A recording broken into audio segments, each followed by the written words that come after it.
At one time, it was common to find a lawyer's row on almost every town square.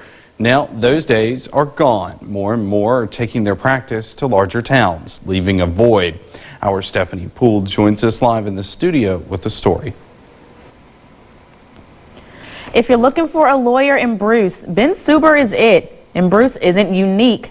This lack of local legal representation is a growing concern across much of the state. Years ago, Bruce had 7 lawyers. Now there's one. Meet Ben Suber. Originally, when I was in law school, there were numerous attorneys in this county, especially in Bruce. And now I'm one of 1 or 2 attorneys here. There's so much work in these small towns. There's a lot of people that need help. While trying to help clients, Suber spreads his time being a public defender, a city judge, and a defense prosecutor in Pittsboro. He says all the work is required, and mostly because there's no one left. Cliff Easley Jr. is retiring from 50 years of practice. He says Bruce desperately needs more lawyers. Most of them don't want to come to a small town anymore. They got to generate a good income in order just to keep the doors open. Both lawyers say there are pros and cons practicing law in a close-knit community.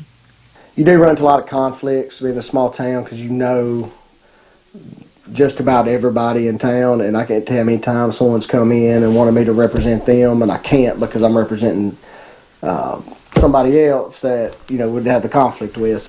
With the small population and fewer job resources, it can be difficult for a small-town lawyer to keep their doors open. I never did charge much hourly work for stuff like that. Most of the time I didn't charge them anything. Easley says most law students are also avoiding small towns due to the lack of opportunity.